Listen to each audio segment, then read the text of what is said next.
instructions on how to move from mesa to mesa, lining up with the star of Orion. So Isaac, when you're talking about, you know, what was happening with the comet, there's a Kachina for that. And the Kachina for that is the chasing star. And the chasing star, Kachina, kind of looks like this. And has one star here on his body.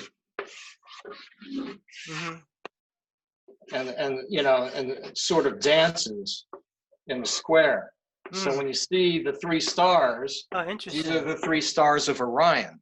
Yeah.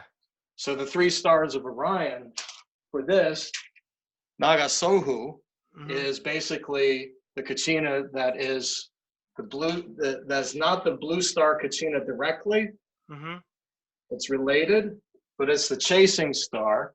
And then what happens is the blue star Kachina comes with wings on the side, right?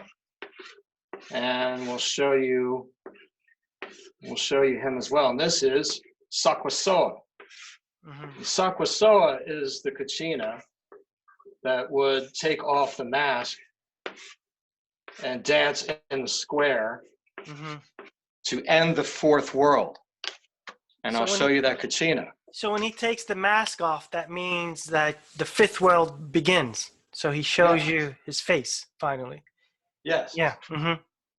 So this, you know, Sakwasoa dances in the square. And when you see that, happen, you see that actually occur.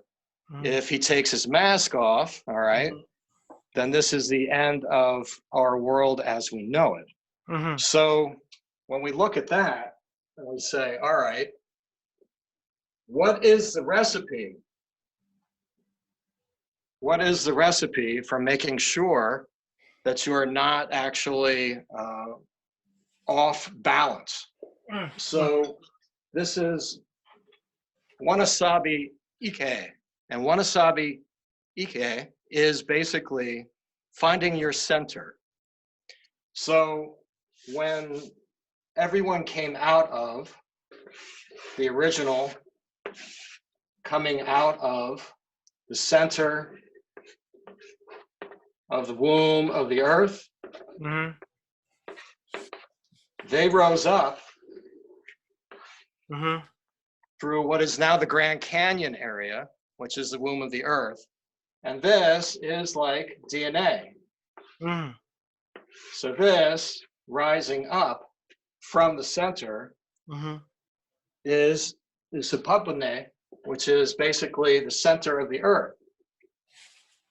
So in Kivas, when there's Kiva teaching, there's a ladder that goes down, and here's the surface.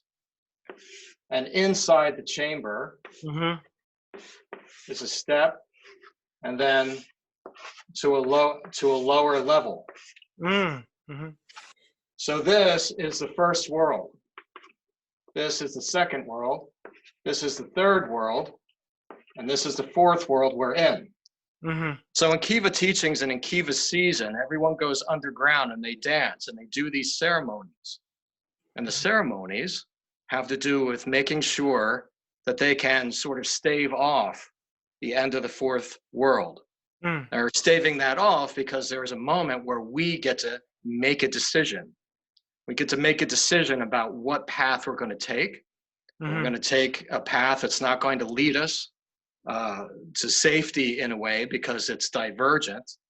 But here in the, you know, in the first world, which was done in by fire, and the second world, which is done in by ice, and the third, which is a flood, and to the fourth world that we are in now. The deluge, the deluge, and there are all these deluge stories. Well, in the fourth world, okay, there is Masal, and Masal is basically the son of Taiwa. So near Orovai, or as they say, Orovai, and there's many other pronunciations that I went over last last discussion, Massaw has the way, and Massaw is given a second chance because he was demoted to basically the purveyor of the underworld, the purveyor of the dead.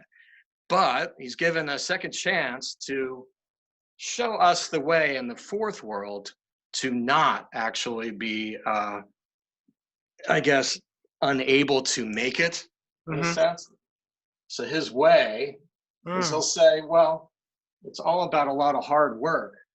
But as we see on Prophecy Rock, we begin with this sort of porthole, which is also the center. And as I draw this, remember, one thing means many things.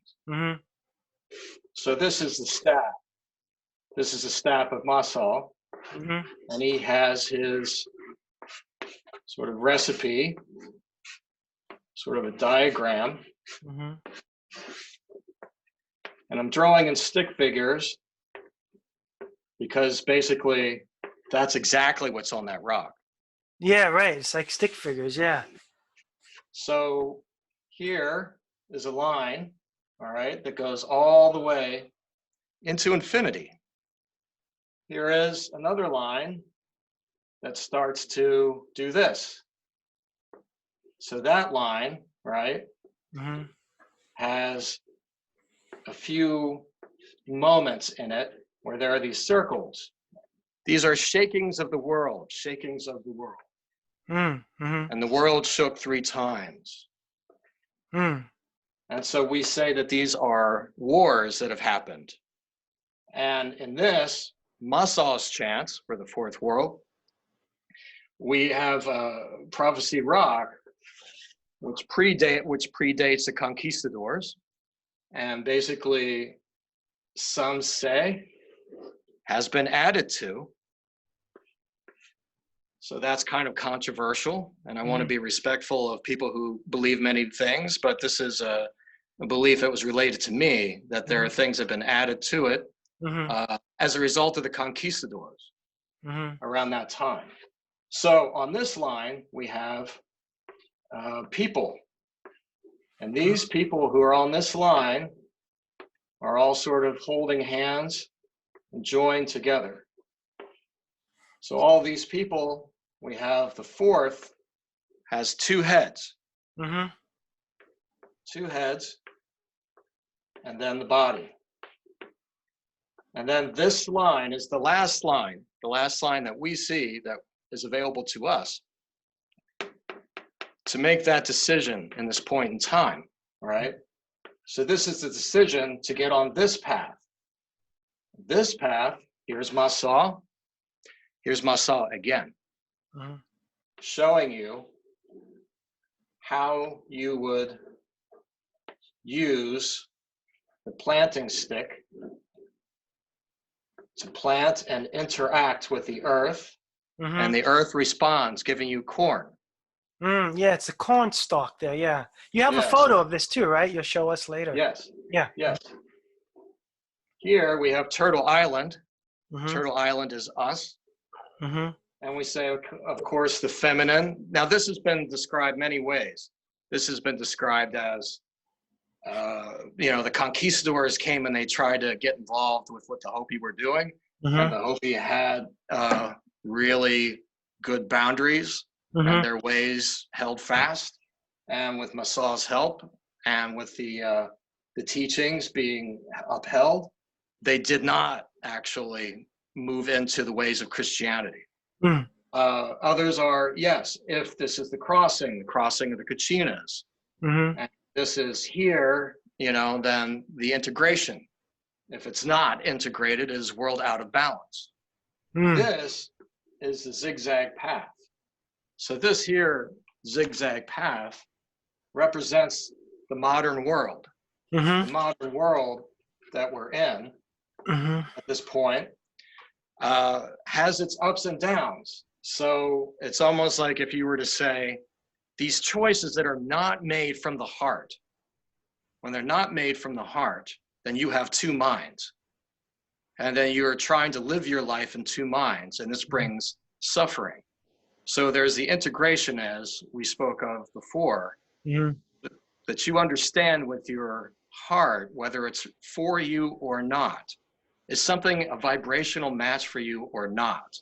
So you can almost see this as radio station. What radio station are you tuning into? Yeah. You want to say it's AM, you want to say it's FM, you want to say it's sports radio, you want to say it's, NPR, whatever you want to say, what station are you tuning into? So this is the station that Earth broadcasts on. And this is the station that Masa is telling you how you would do that. And how would you do that? You live through the heart. It is the one heart path. One heart. So the two minds have to do with, well, my ego, my self-importance. What is it that I've built for myself apart from the earth? How would I command the earth? Where this is a way where it actually encourages the shaking of the world. So the great world shakings have been World War II, Second World War, and they say, those that I've spoken to, that this third has to do with going to war with the people who have the first light. So the people of the first light are people of the Fertile Crescent. Sometimes it's a little broader than that. It can extend into the Indus Valley.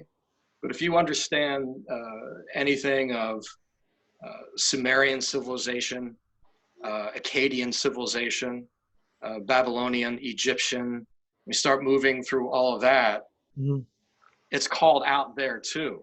And even, even in Chaco Canyon there, if you look it up, there's, I don't know how, but there's cuneiform, which is Sumerian writing in Chaco Canyon in New Mexico. So yeah, it's pretty trippy. But all that has to do with basically this living well and this living right is the opportunity to make it to the fifth world. And there's two worlds after that, actually. So, in this sense, we focus more on the philosophy of what that means.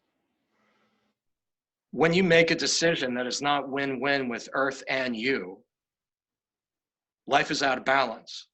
And this is Koyaanisqatsi or Koyaanisqatsi, which is what I would usually say. And I think that is world out of balance brought about by the zigzag path.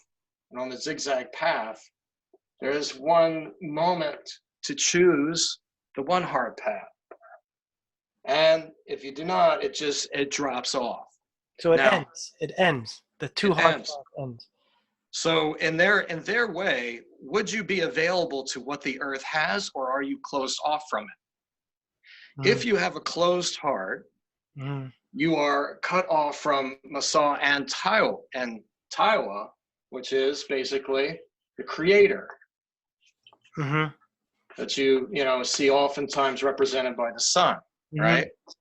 So, if you're cut off from the creator by blame, shame, anger, regret, sorrow, these are dimmer switches. And to the extent that you are allowing that and deciding that you are deciding that vibration on that radio station versus this radio station. So to really be blunt about it, okay, you could say two minds, two heads, two minds, two heads. What I pick, maybe I'll get, a little controversial here. Would I pick the economy in the time of coronavirus? Or would I pick people's health? No, I must pick between these two things. No, must integrate these two things. Integrate. Above, below. Integrate, right? At the center is the heart path. Integrate. Would I say that I would have to choose? Well, we can do better than that. You've told me all the ways that it won't work. To whoever you're saying, we must pick the people and the economy, let that die. No, we must pick the economy and whatever people that costs, it costs. No, you could do better than that. You told me all the ways that you feel it won't, but you have not yet told me all of the ways that it would work, that it would. So in that respect, there are ways of seeing, okay, how to get on this one heart path. It continues because Prophecy Rock, you know, basically has its side here and here and continues on. This line continues on. Mm-hmm. So in that sense, it's like, okay, what are you allowing, and what vibration are you a match for? And would you even think of it that way? Would you even think of it? And it's so simple.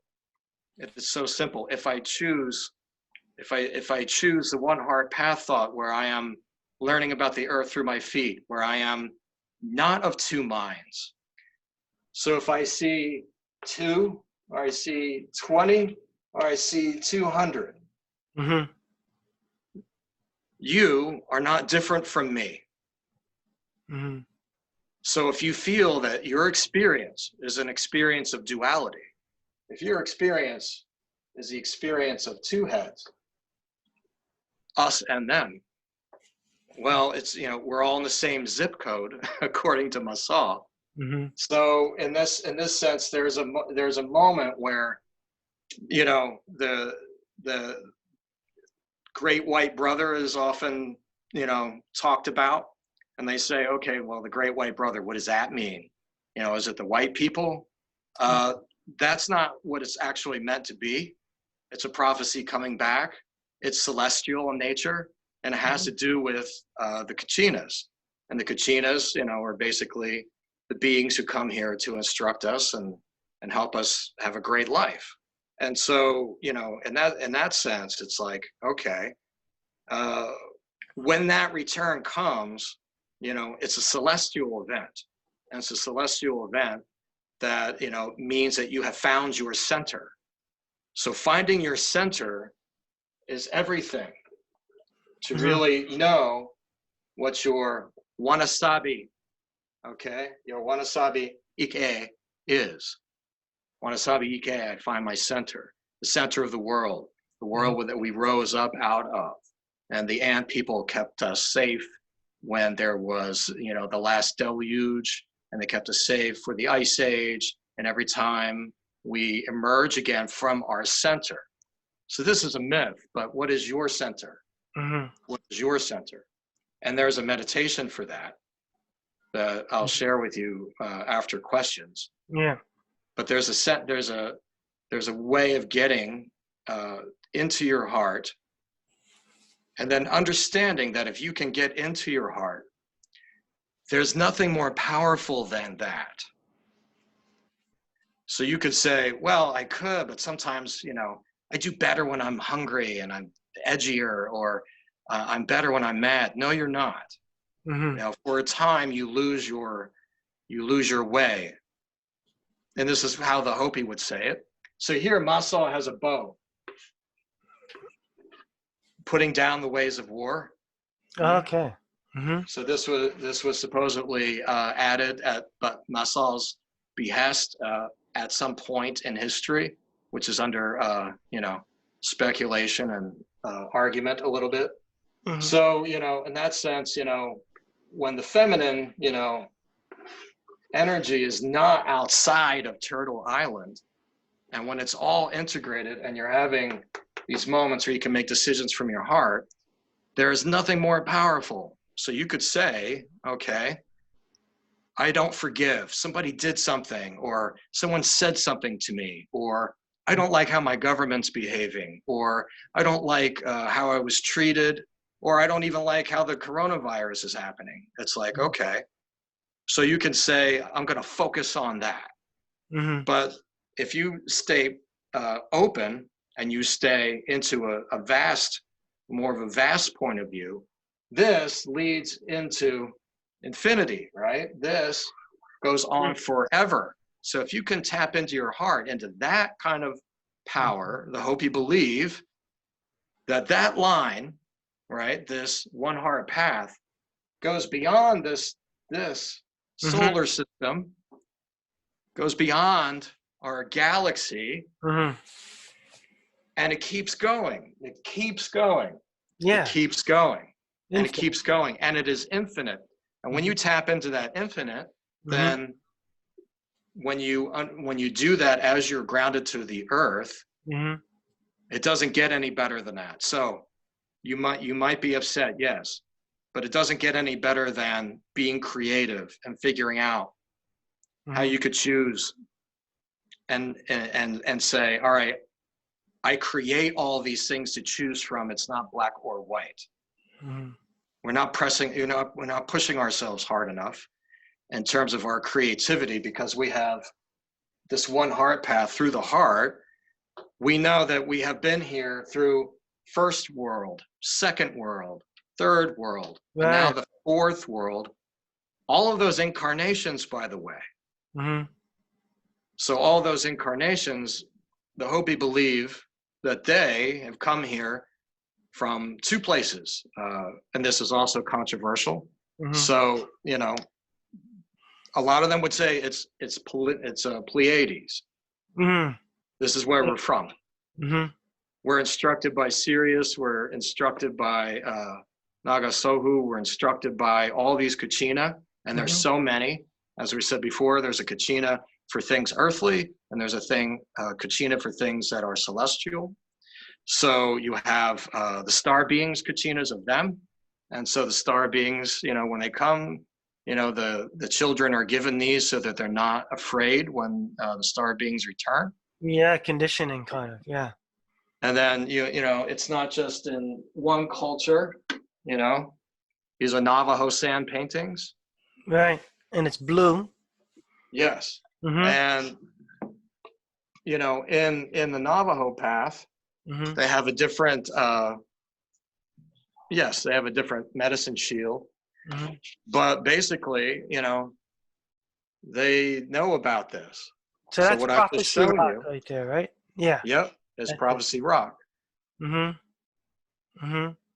then that's the, you know, I just want to point out that circle and cross. If you put that cross inside the circle, that's the astrological symbol of Earth. Yes. And if you put the circle above the cross, that's Venus. Right? And if you put the cross above the circle, that's Mars. So masculine, feminine, you know, when you put them together, that's the union, and that's the Earth. Well, so what's interesting is, you know, the four corners, you know, corresponding right there. Okay, yeah. You can see Colorado, Arizona, New Mexico. It's like a cross. Utah, yes, there's another cross. That's crazy. So it's perfectly like, and where's Prophecy Rock in that map? Is it right in that middle? Yes, it's in Arizona, and basically closer to this spot here. Okay. I should have had a map of the actual reservation, but there are three mesas, and basically a lot of this is kept alive on second mesa. You know, it turns out you would think it would be third, but second mesa, Hotavia, I think is how you pronounce it. Someone emailed me that today. She might be on here. I'm not. That they were on Second Mesa. They spent some time with the Hopi. Oh God, I'm forgetting her name because there's so much going on. Some of the most traditional ways are kept alive on that Second Mesa, and much to their dismay, you know, they've had to have. It's interesting for us to think of it this way, but you know, now they have electricity. They have a lot of things that, you know, are interfering with their ways.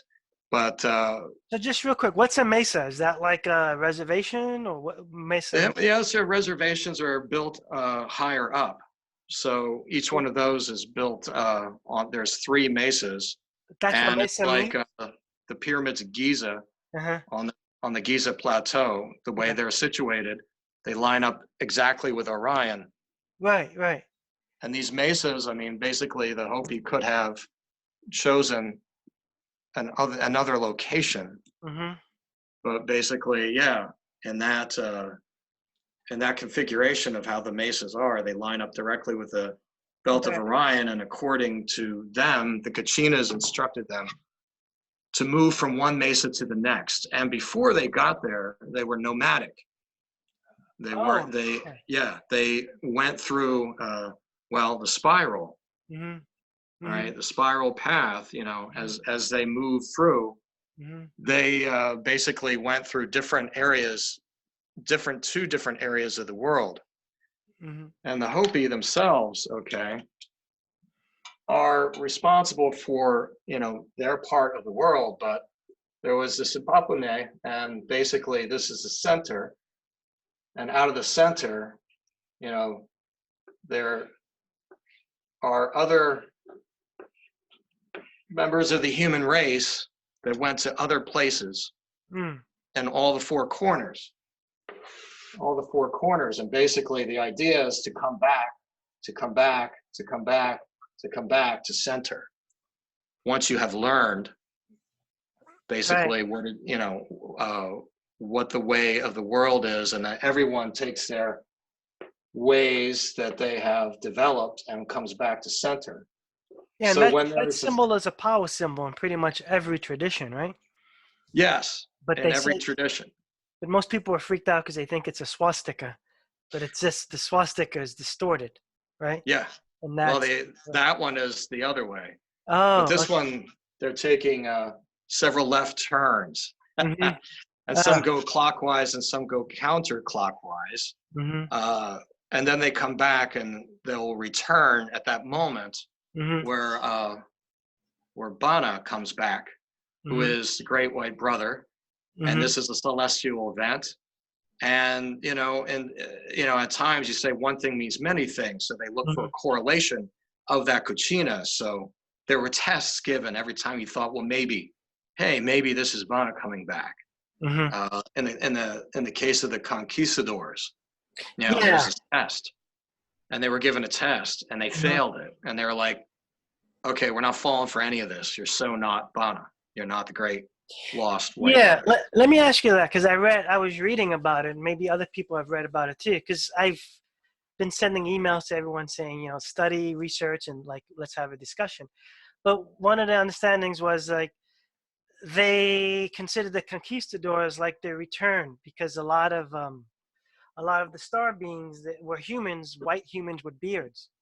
And Yes. Sumerians too, right? There's like white humans with beards, and Yes. that's Veracocha, right? Veracocha, right? Yes. I forget what tradition Veracocha. I think that's in the Mayan cosmology, right? Or Uh, or the Aztecs. There's Veracocha. Mayan, I believe. Yeah, so basically, it's the bearded white guy that returns and shows them after the deluge, shows them how to restart civilization.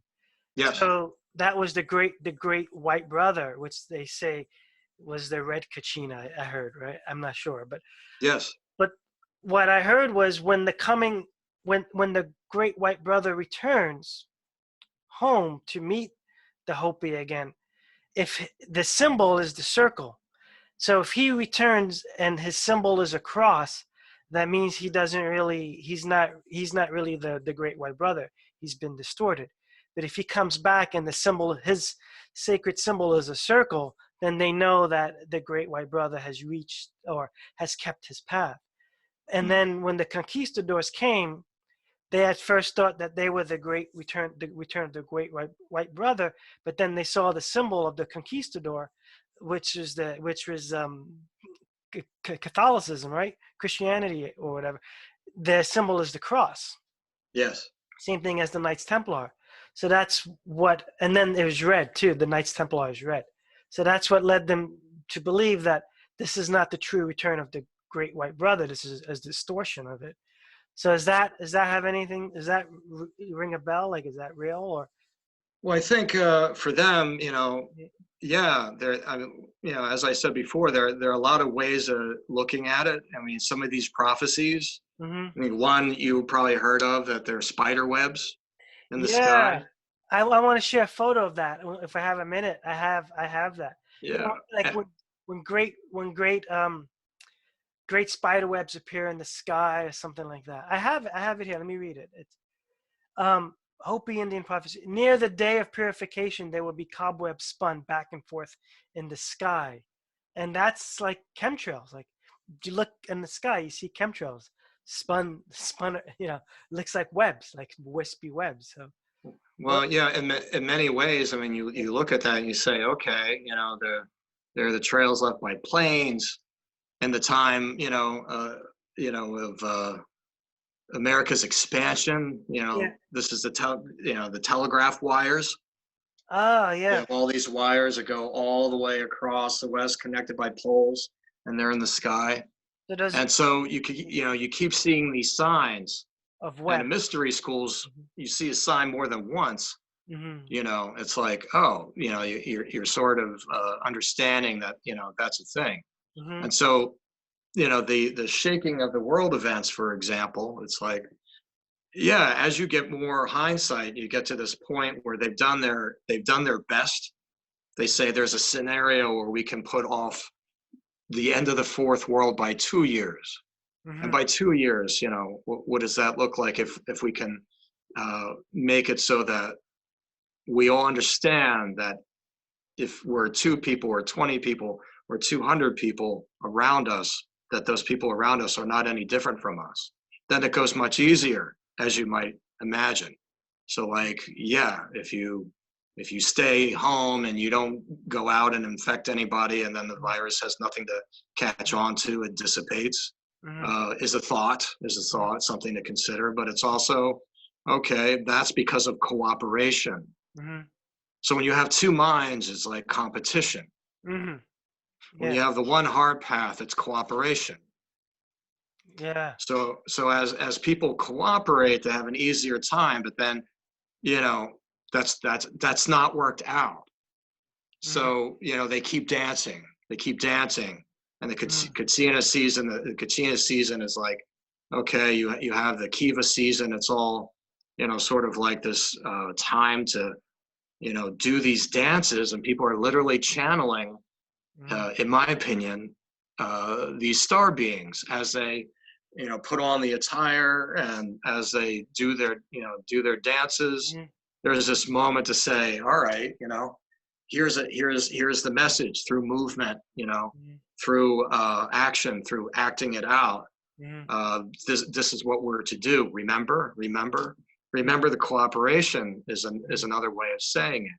Mm-hmm. So all of these signs that keep happening, it's like, yeah, there's also a scenario where they stave it off for 20 years, which Mm-hmm. which they feel we're in now. Because the Hopi start going to the UN, I believe it was 1948, Mm-hmm. and they kept going and they kept going to the UN to warn everyone about this. Yeah. The last time I'm aware of was the early 90s. Mm-hmm.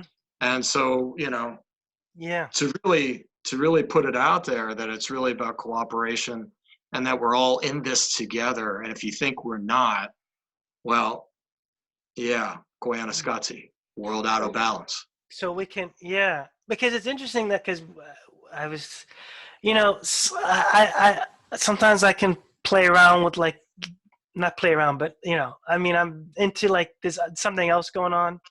You know, Elon Musk is launching a bunch of satellites in the sky.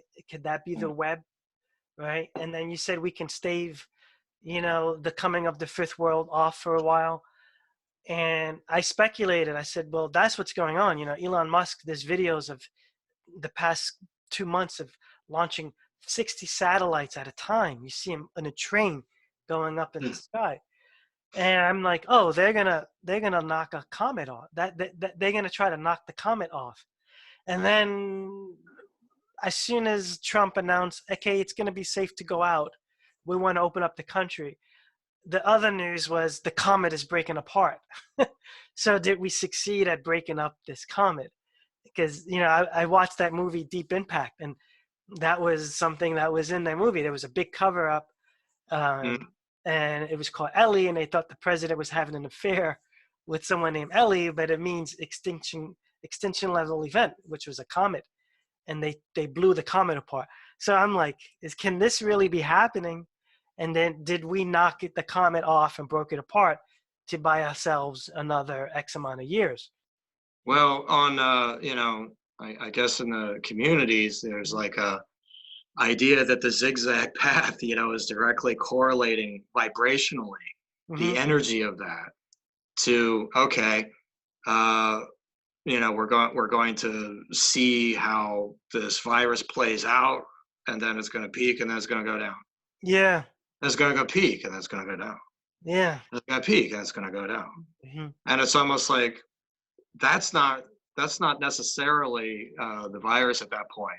When they're talking about it, Mm-hmm. they're talking about it specifically that it's in our hands. Mm-hmm. It's in our hands if this happens. It's up to us if this happens. Oh, interesting. So this, Prophecy Rock Mm-hmm. is a reminder. And the Kiva drawing I drew for you, Mm-hmm. when we go down the ladder Mm-hmm. and we descend down the third world and we understand the second world, we understand the first world, and we remember that. Okay, we remember that all of those worlds, according to the Hopi, were damaged, and all those calamities were brought about by human decisions. Mm-hmm. So is this one, what happens? Mm-hmm. You take the zigzag path, and then there's the moment to get to the one heart path Mm-hmm. that goes into infinity, that connects you to all of the hearts that came before you, and your infinity as you move on.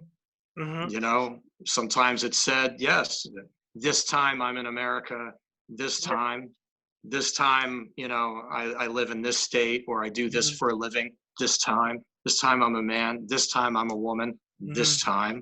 Mm-hmm. When you go down the Kiva and you remember there are other times civilization was here. It's not just a matter of your ancestors. Mm-hmm. Yeah. So there are other times you were here. And so you understand, like, this is something to be moved forward if you have some sort of amnesia about it. Oh, So yeah, this is like a moment to be reminded, that the prophecy is put there not to be a story necessarily, because the secret teachings are basically Zen koans. They're only one line, and that's all you need to know. Mm-hmm. You only need to know that you need to find your center. You only need to know that you learn from the earth through your feet. Mm-hmm. But we have these stories, and in these stories, right, there's all that meaning that's told that way, that's told through that story.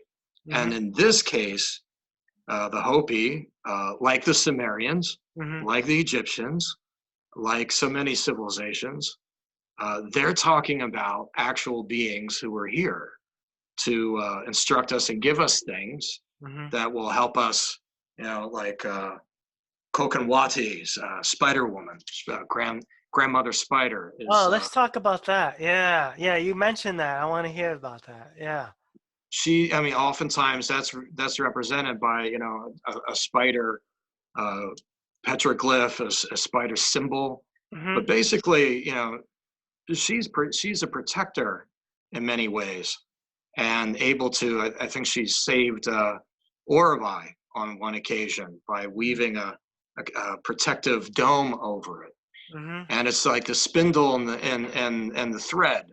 And it's like, why are there blankets? Why is there pottery? Kokanwati taught you how to do that.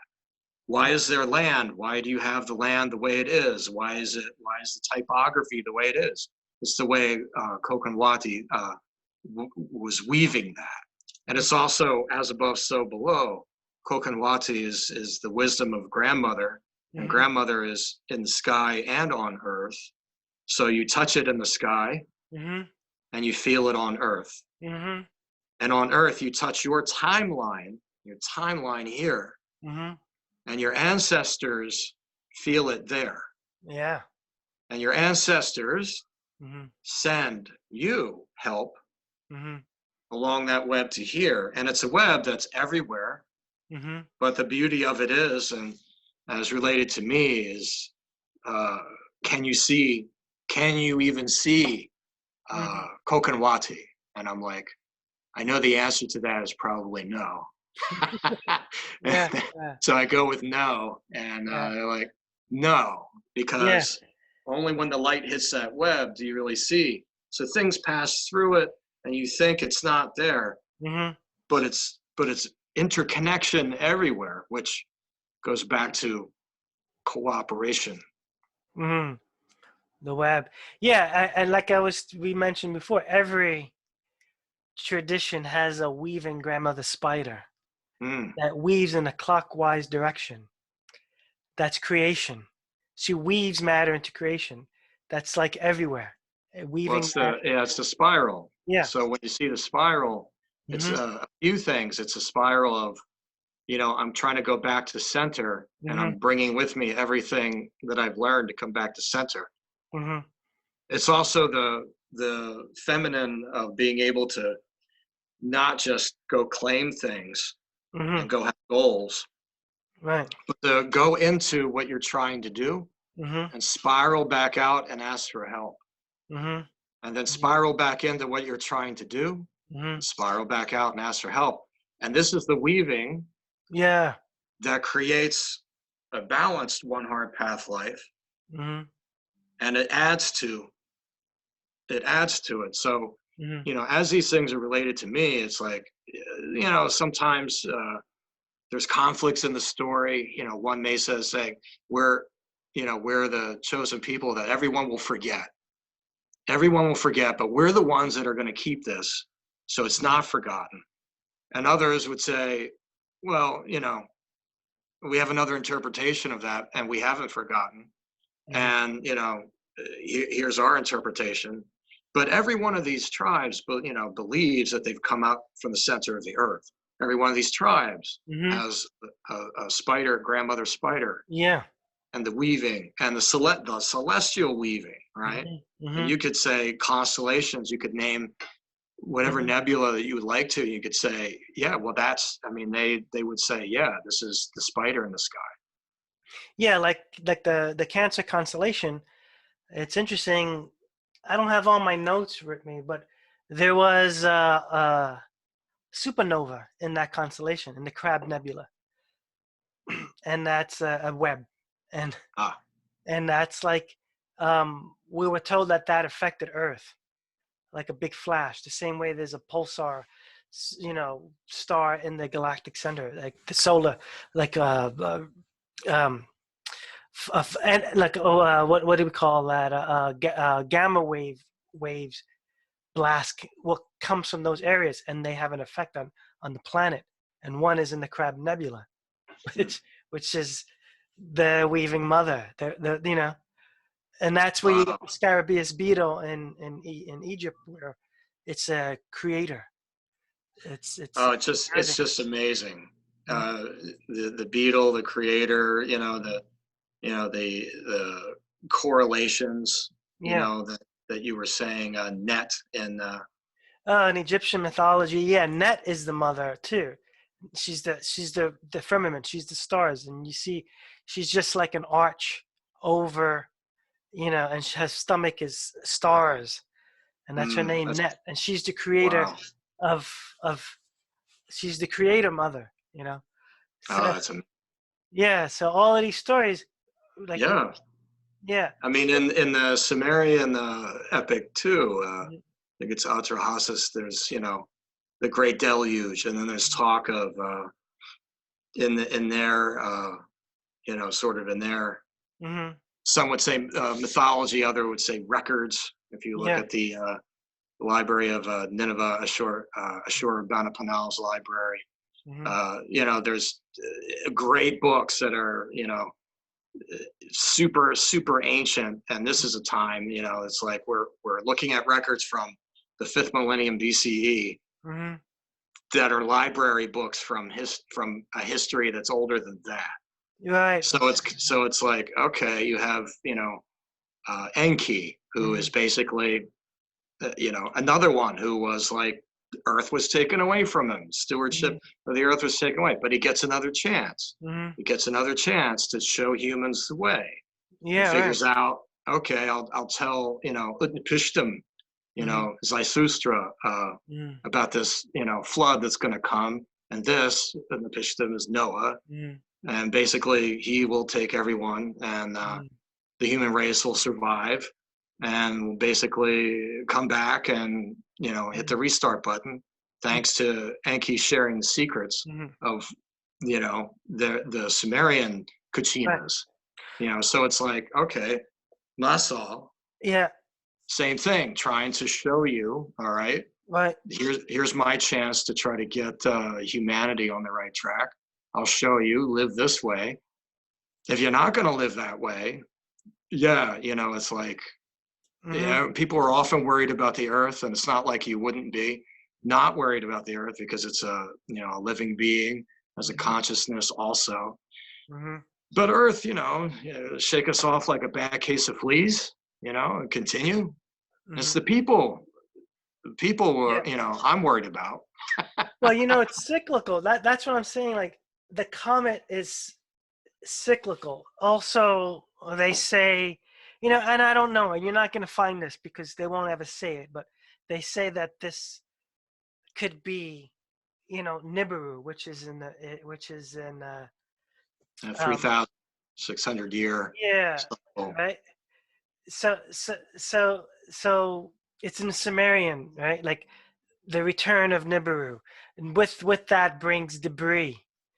And Nibiru is the planet of the crossing. Planet of the crossing. And the Hopi have this whole sort of, when the gourd, you know, sheds, you know, black ash or on the earth, you know, it's like, it's in a lot of different cultures. Yeah, because we are going through the tail of this comet. That's what I'm saying. In that tail is going to be a massive amounts of debris. So like I'm saying, it's cyclical. It's all cyclical. Like, that's coming, and that's just how it is. Like, if you can read the signs and understand, and that's also what astrology is. You know, read the signs. It's not just about knowing someone's birth chart and knowing like who's my soulmate based on a sun sign. It's like we're like you know, parts of a bigger, you know, a bigger clock. We have our cycles. The universe has its cycles, and part of those cycles is we have like the Sumerians say, planet X is that returning. With that brings debris. With that brings, you know, movement of our magnetosphere. You know, so this is written. And are we paying attention? Do we have enough information? Do the main operators of society have this information and not letting us have it? You know, which is maybe why we're locked in, so that we're not out looking up in the sky and seeing whatever's going on there. I don't know, but its point is, it's everything seems to be cyclical, and if you can read the signs, you might have a better chance than if you're not reading the signs, right? Well, I mean, I guess to that point, it's like, all right, you know, let's. I mean, I feel like the Hopi are fascinating to me because it's sort of that do no harm kind of thing, but don't take any guff from anybody either. Yeah, right. We're not going to let Christianity steamroll us. We're not going to let the conquistadors come in and mop us up. You know, we're going to basically hold this consciousness with these tools.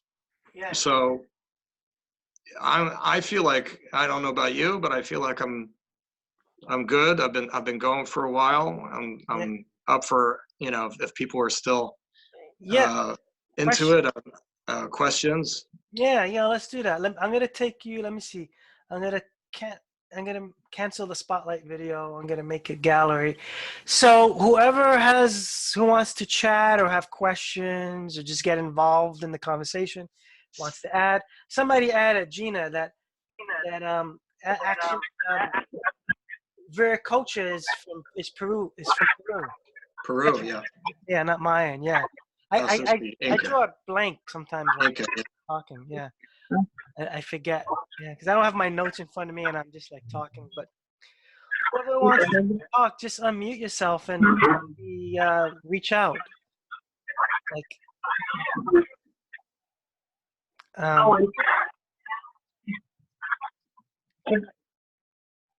Hello. We're getting background from Mari. Oh yeah, we are, right? Mm-hmm. Yeah. Okay. Do you want to talk about those retrogrades we talked about yesterday? Oh, why don't you talk about it? Because you have it up. Yeah, I can share a screen on it. Yeah. Yeah, you want to share your screen? She's gonna show us So I take a one-on-one class with Ike, which if you ever have the opportunity, do it. And we were looking at the upcoming retrogrades, and if you notice these 5 retrogrades, and again, this is sidereal. Right. Make sure you reiterate. True astrology, yeah. Just saying. But if you notice, all 5 of these planets are in their home signs, for one thing. Wow. So, yeah, that's intense. So and what we were talking about is the idea that all of this is going to just increase the intensity of the influence of the planetary energies plus the retrograde process. But what I came up with on this and talking to some other people that I talk astrology with is this actually is mapping out what we're going to be going through over the next several weeks, if you really stop and think about it. So Saturn, it's, the looking at the structures, looking at the paradigms. It's time to do the work to change these things, keeping in mind that Uranus is in Aries right now too. So we want that freedom. We want that spontaneity. We want to be our true selves. Then you're going to have Venus coming in, and we're going to start to reassess our values. What's important to us? What's beautiful to us? And the divine feminine energy is going to come in as part of this structural paradigm shift. Noticing that these guys are in retrograde at the same time. And then Jupiter, expanding your thinking, opening your mind to different opportunities, changing your belief processes because the paradigms are starting to shift. And then we're going to start learning, communicating, teaching, and exchanging these ideas with one another because it's a new structure. And then we're just going to surrender to the new paradigm. Surrender, from Neptune and Pisces, Right. Right. Yeah. And the messages coming in too. We're going to be getting the messages from the other world, if you will, and also the messages, as you were talking, Quinn, living in the one heart. I think that just talks about that surrender to living in, instead of the 2 minds, of in the one heart.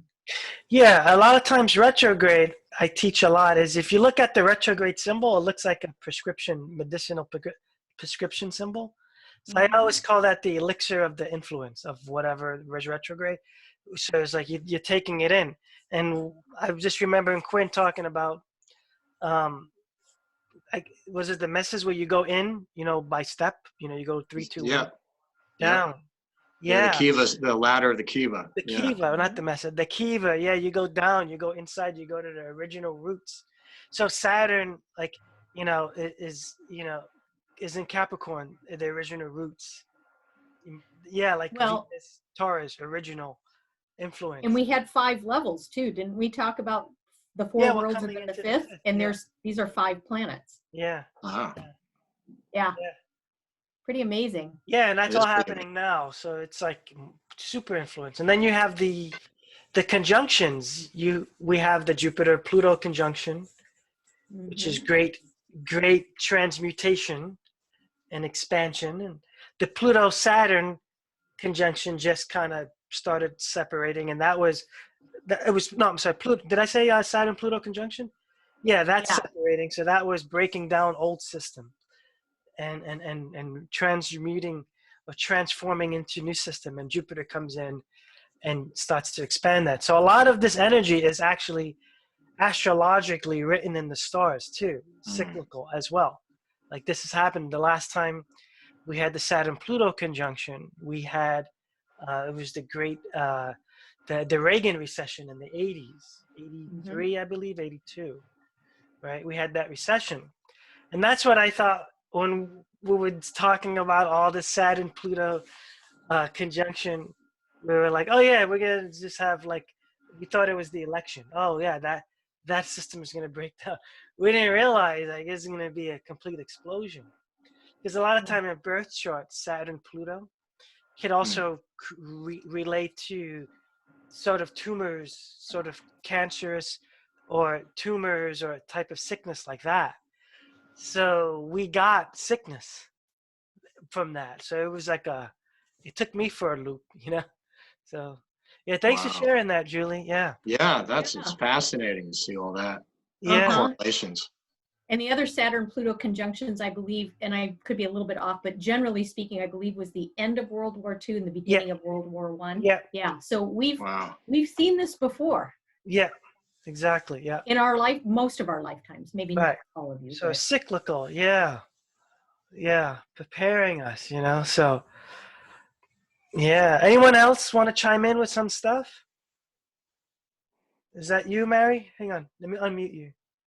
This is Mari. Hi, Mari. How are you? Ah. I wanted to mention about Well, I'm good, thank you. The Legend of the Rainbow Warriors, Turn of Quetzalcoatl, which is the flying-feathered serpent, which is the masculine game, Quetzalcoatl. I wondered if that connected to the return of Quetzalcoatl being the great white brother, or if it was the balance of the male and the female coming together and being able to fly. And as we know, the snake, the serpent in the sky, in all the different constellations, it wasn't a scorpion, it was a serpent, represents our kundalini. Most people are terrified of snakes and kill them. They're afraid of them. Snakes were used to create a poison in the priestess's body to connect with the star beings. So I was just wanting to add that because many prophecies from other tribes have different symbols, but the flying feathered serpent, you could say, Quetzalcoatl, is a kachina. Oh, yeah. It's the form of a flying kachina. I mean, this is white buffalo woman here. Oh, wow. And Alexis pipe, which she holds up in the prophecies, she's holding the eagle medicine. And eagles are the precedent to the phoenix, where they drop a lot of ego and become the flying feathered being. So also the other thing I wanted to add was in the white buffalo woman story, right there, she met on her path the two brothers. One had evil intention toward her, and he burned up and turned into ashes and bones. But the other one then was the one heart, and he returned to the tribe to make way for her gift. So again, the chanupa, the pipe, is the bowl of her stem. When they're sleeping, they're not married. When we activate the chanupa, we offer it to the people, we say our prayers, and the pipe and the bowl are married. So I feel there's this theme of Mars, Venus, the couple planets, Jupiter, Saturn, the social planets, the sun and the moon, the hierodamos, the sacred marriage. All of this is part of, like you were speaking of, the way of this. This is how we can return and awaken the kundalini, the serpent within us, so that it can be the rainbow chakras and fly. So anyway, thank you for listening to me. And I was wondering if, one other question I have. I had heard, and this could be wrong, that the blue star kachina and the red star kachina have to fight, or is that they have to come together in a circle? If the red star kachina is not in the circle, does it allude to some kind of battle or conflict? Does that make sense? Yes, there is basically a conflict and a coming together, and when they're seen in the square at the same time, in that ceremonial dance, and that's the major time of prophecy. And when you have the, I wanted to go back and just say something about snake medicine, which is all very important in Hopi ways and is connected to Comet, who teaches and instructs how to get along with that sort of energy and embrace it. But in the remote past, in the time of, I guess, the instruction of Anasazi, and Anasazi also being a controversial word, means a lot of different things to these tribes. But it's, basically goes back to an antediluvian time, and it can mean star strangers, star outsiders. Navajos say star enemies. It really, they have very different ways of seeing it. But in the remote past, the North Star, okay, is not associated with Ursa Minor. It's in the Draconis system. And Thuban, Thuban is the North Star in the remote past. And there's this sort of serpent, and Isaac, you can probably speak to this better than I can, but there's this constellation that's like the rebirth and creation and the creation of things, that whole energy, which eventually Thuban will be the North Star again at some point. But this is like, I don't know, somewhere there was a smear campaign against snake medicine, snake, sort of as an icon, but certainly not how they see it in Native American culture. There's definitely a moment to take from it, that when you see the caduceus, it's like two snakes. One, can bite and cause disease, and the other as the antidote. So in that time of being able to overcome, what is, distressing, or a time of dis-ease, you would go with snake medicine. And in the Akkadian and the Sumerian way, it's one staff with one serpent that transmutes itself from one to the other. But later on in the Hellenic traditions, it becomes two. And Hermes Trismegistus is sometimes associated with that too. So in all these cultures, if you were to say, how do I transmute something? When something is one way, how would I see it another way? And it's like, okay, if somebody's really angry at me, do I know all the things that led up to that? Or am I just taking it personally, thinking they're just angry at me? Well, with snake eye, you say, let me transmute that anger. I become the observer.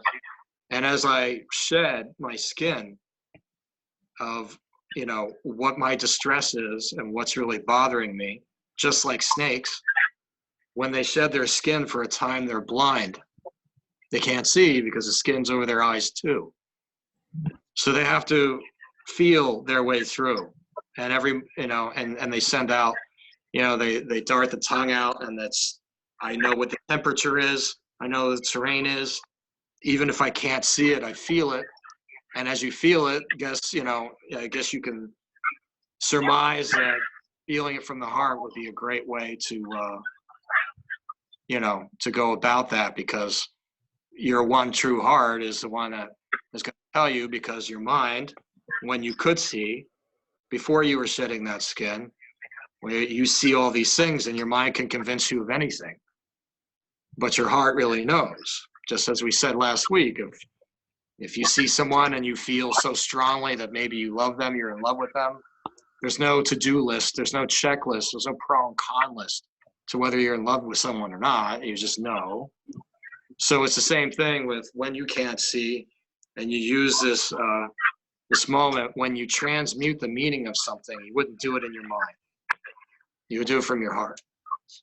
Anyway, that's a long way, but I just wanted to give you a shout out for mentioning snake and Quetzalcoatl. It's that also Jupiter, Pluto, the invisible virus, and Jupiter being the antidote, and creating immunity. Where in the rattlesnake skin, if you were bit, you are snake bit, you are initiated, you are immune.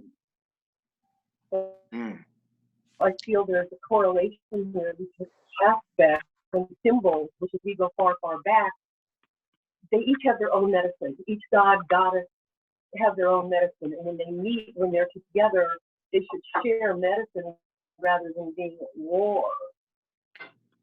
So thank you for what you said.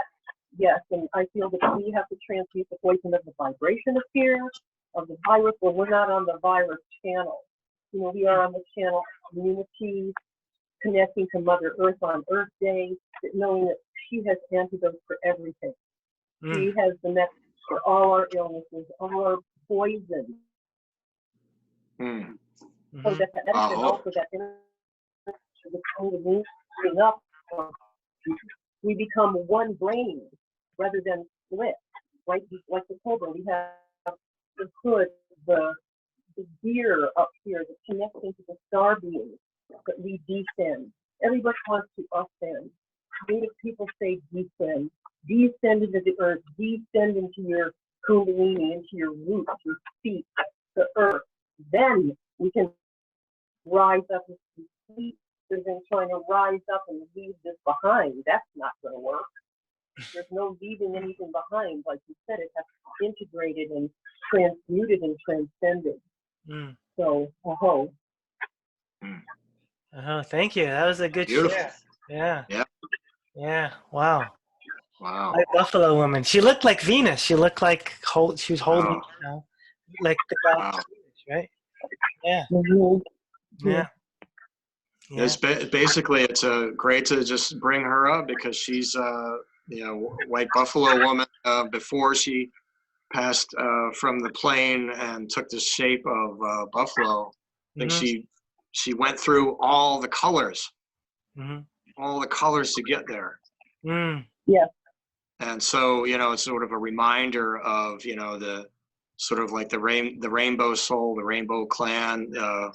White buffalo calf woman, born again into this time when it's appropriate to remember how that transpired. Definitely how all the people, as they say in the Hopi tradition, that they would all come from different parts, from the different corners of the earth in that spiral, to come together as one, all the different colors. It's I speak at yes, and hey, what's up, Tracy? It's buffalo.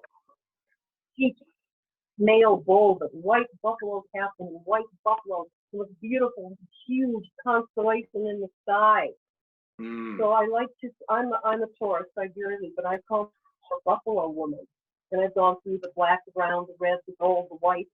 And that's part of our transformation. If we see our people right now, all of us, as the buffalo, they were lost, destroyed, killed, and we're coming back. It's the return of the buffalo nature, the buffalo strength, that we are a tribe, we are all one. And so if the white buffaloes born, many of them, it's a good sign. It's saying we can return to the way of it, the Yalina, the path, the way of it. But I just wanted to throw that in there. Instead of seeing the black minotaur bull as Taurus in India, it was the white sacred cow with the Milky Way in her milk was garlanded with roses. And so if we see that sign and look at the planets that are moving through that Taurian or buffalo energy, it gives us hope. We can be united. The born is saying there's hope, there's rebirth. And as we know, birth is a difficult process. And I was wondering, astrologically, if we see some of these transits coming up for the retrograde, it's like a pulling back, retrograde, renewing, pulling back to then move forward to give birth to the new earth. If that comes in a etheric way or another way, or the earth splits, which are part of other kinds of prophecies, that there's two earths. But if we're a part of the one heart and the people, and we're connected, we stand a chance. We stand a chance. Yeah, thank you for the share. Wow. Let's see. Tracy was saying something. Tracy. Sorry. No, Mari, that was great. Wow. Yeah. That was beautiful. Yeah. Well, it was interesting because Mari was talking, and then I immediately, because I'm a little lost when it comes to the red and blue, whatever it is.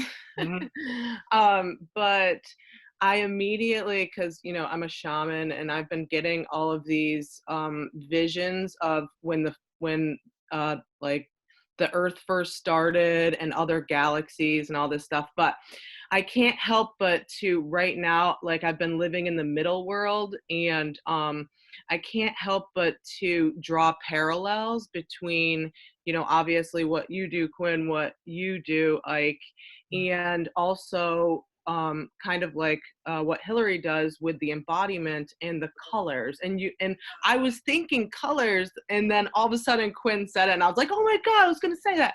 But if you think about it, if you think about it, the blue and the red can make purple. And it's almost as if you put matter and spirit together, you have that 1,000-petal lotus, or it opens up, right? And so kind of like all what you guys are saying, like there's a lot right now of me saying the answers are in the darkness.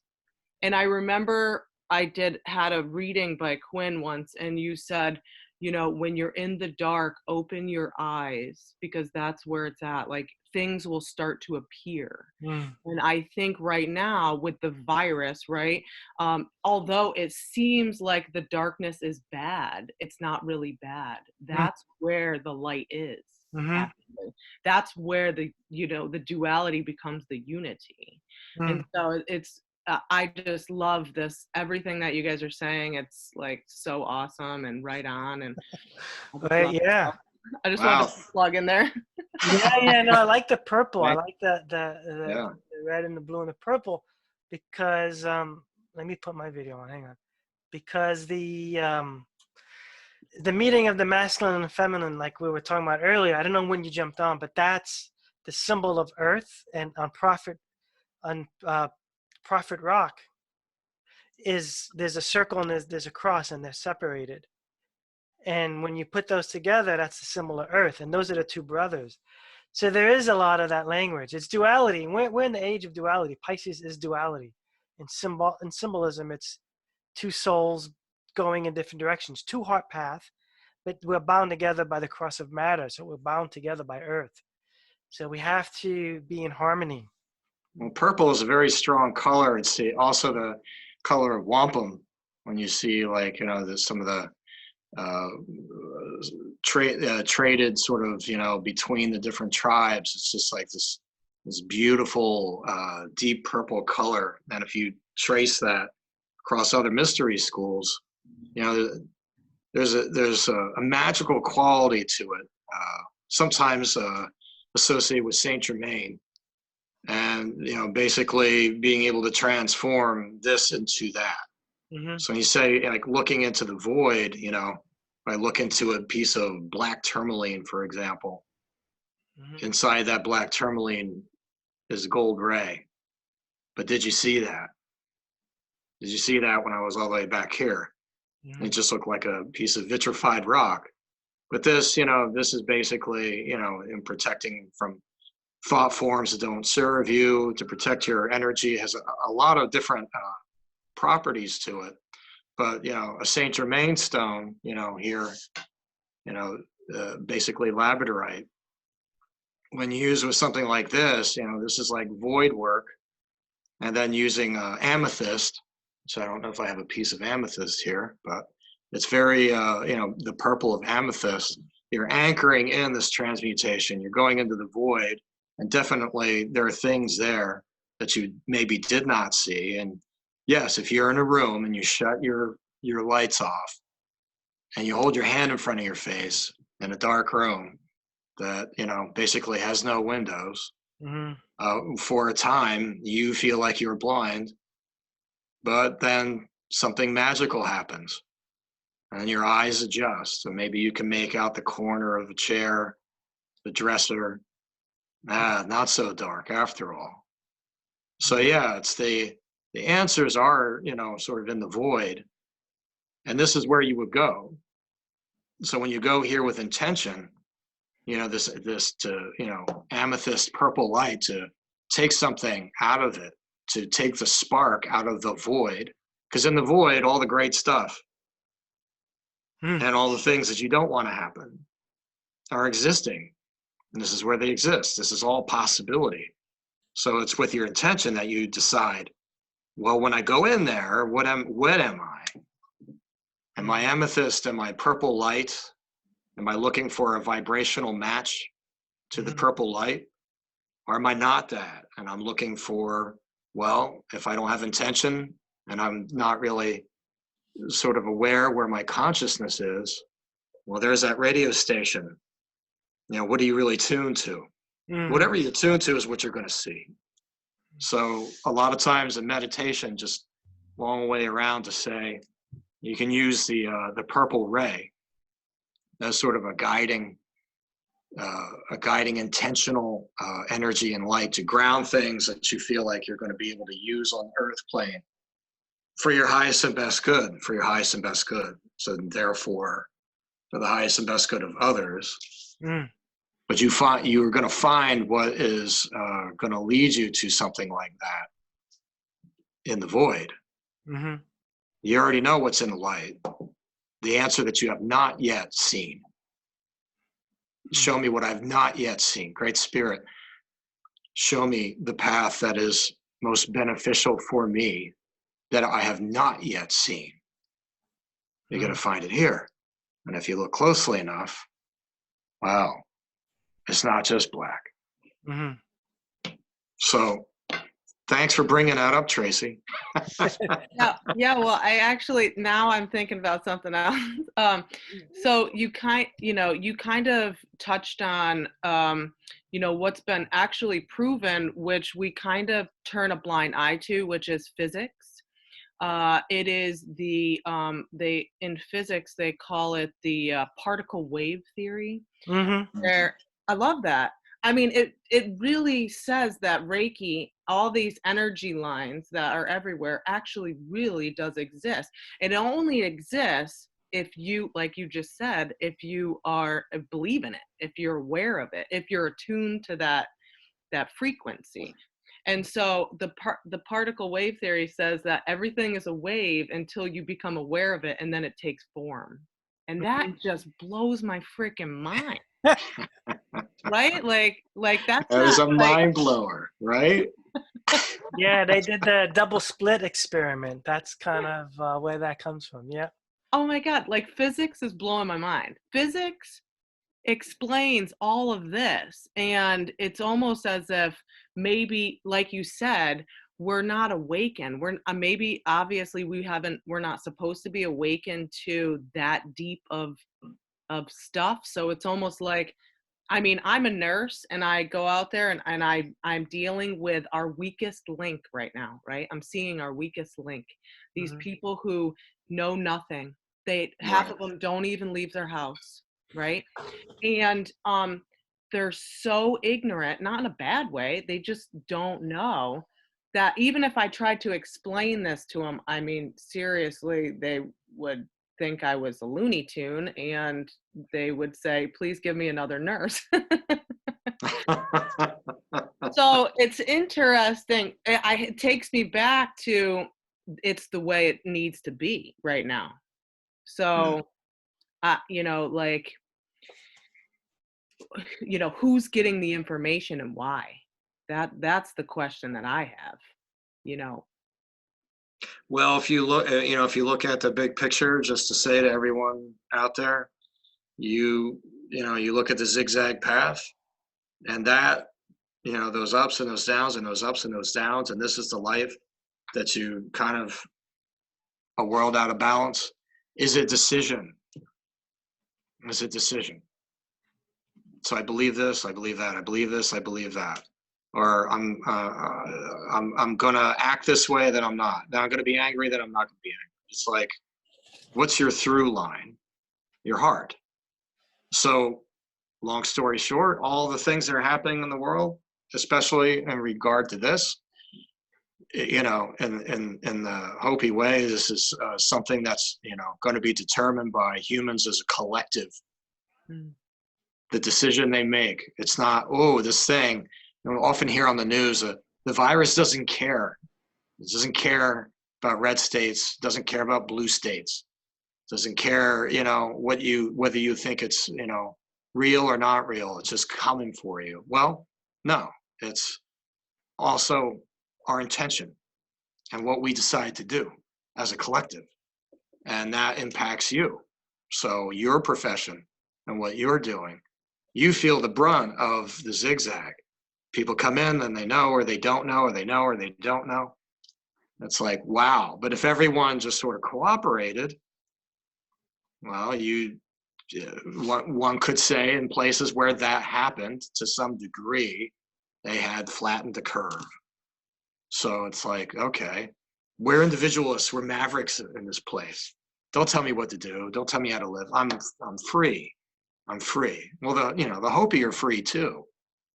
And yet, they understand this need for cooperation. The cooperation between a human and a human, or the cooperation between a human and the earth?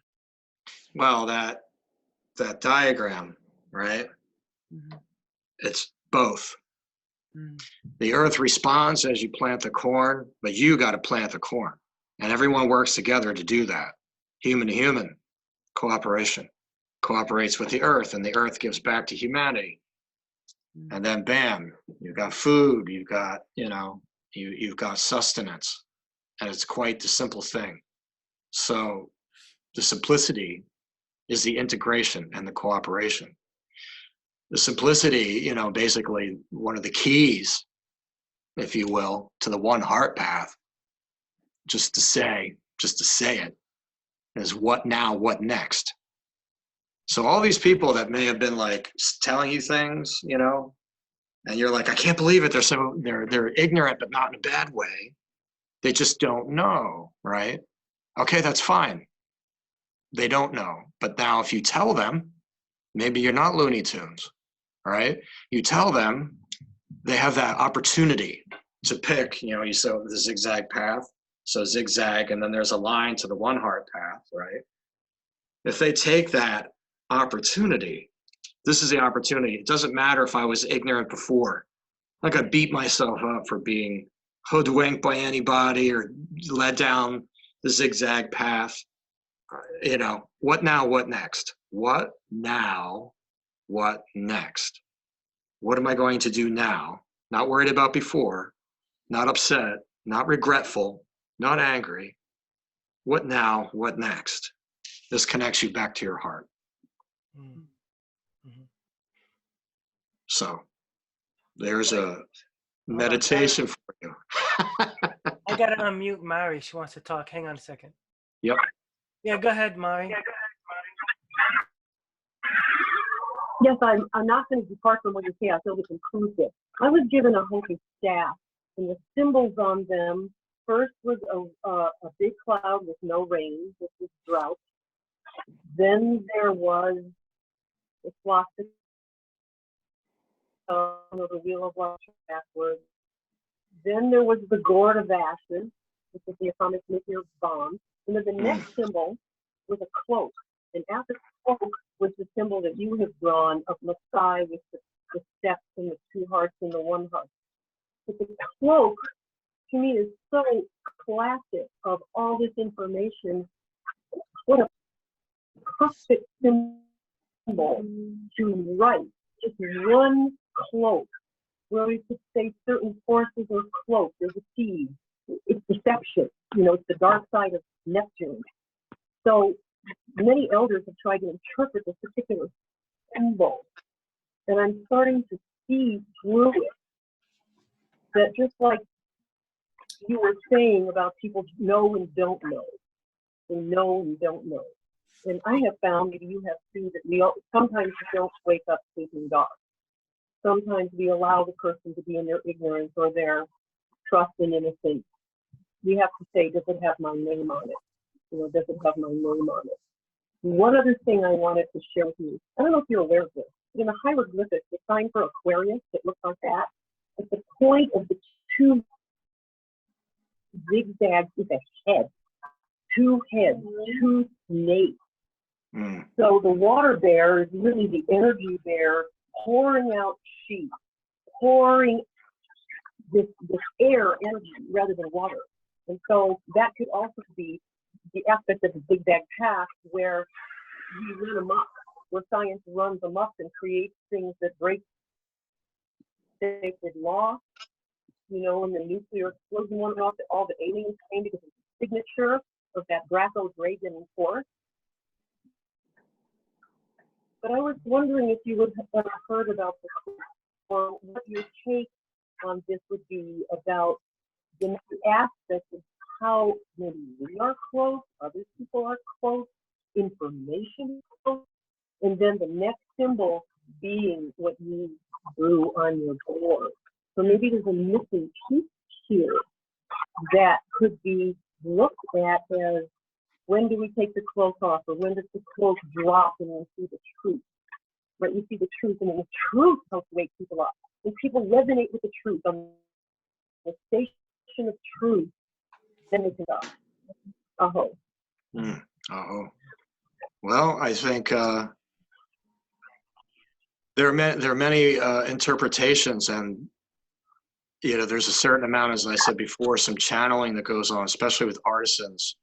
And a lot of what I know is from artisans, pottery makers, who have to understand the stories that they put in the pottery. So like there's a piece of pottery and it has a kachinas in the center. And it's like, oh, okay, what does this mean? And, people from the different clans, contribute to advancing those stories through symbology. So a lot of times, and I'm not sure if it's like this because I haven't seen your staff, but it's more of the cloak is the Star Nation oftentimes. And it's again, one thing means many things. It's the cloak of access and remembrance, that you come from the stars. So they believe they're seated here from Pleiades and basically, I think Vega, I want to say. And not everyone believes that, but the Pleiades is what they're really connected to. So the cloak is to remind you to ask the Star Nation sometimes. It's been related that way. Void work, again, when you're doing void work, cloak is important in that kind of work. So, it's not necessarily that you don't see, as I understand it, that you empty your mind.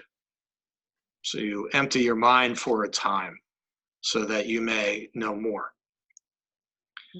And so that's the purpose of meditation sometimes too, is I must forget all of this so that I can remember. A lot of times it's about remembrance. And if I cannot be distracted, then I can remember. If I can forget all of this, then Great Spirit, the kachinas, totems, our allies, our spirit guides can bring us something we had not yet considered before. Hope that answers your question. Oh, hang on. I muted her because her sound is... Okay, go ahead, Mary. If we look at the word remember and spell it capital R-E, capital M, E-M-B-E-R, that's what Isis put together, remembered Osiris. So it's like you go into retrograde and we retreat and we renew and we go deep, extending deep. Then the starry night sky appears. Then Great Spirit and Mother Earth and the forces that love us can help re-put us back together. We need those wonderful, amazing, beautiful energies of the divine for healing. Because we're taught to heal. We're a self-healing organism, right? We're a self-healing being. And so if we don't ever allow that to happen, and the two yanged out and Mars out, then the healing just is sort of frozen, like Isis. She can go into freeze frame and stop time. Anyway, that was my thoughts on it. Thank you again for allowing us to have these interactions, share these things. It's very rare that I can really speak of these things. So I wanted to thank you. Wow. Yeah. Excellent. Yeah, thank you for sharing, Mary. Yeah. Yeah, thank you. Wow, this is great Earth Day. Yeah. I think you want while we were talking, I was watching the chat. Mary, if you don't mind, I'm going to put you on mute because there's like a feedback coming on. So whenever you want to talk, just wave and I'll put you on. I'll put it on. I got it on mute. Yeah, there's like a feedback coming from your phone, I think. No, while we were all talking about the purple, so many people on the chat were kind of responding about purple, seeing purple. So I think that's the cue that you might have to drop a little meditation on us. Okay. Yeah, because it's getting Well, 8:40, so if you can drop like a 3 to 5 minute or whatever you're comfortable with. yeah, I think I can do it sooner than that because Yeah. you know, I think we, you know, our attention, you know, has been centered for quite some time. Mm-hmm. So I feel like you know, I want to offer a meditation that has to do with Earth Day, and afterwards, if you know, of course, if you want to do any more, I could show you how to, you know, go about that. But first, I'm going to erase this board. Mm-hmm.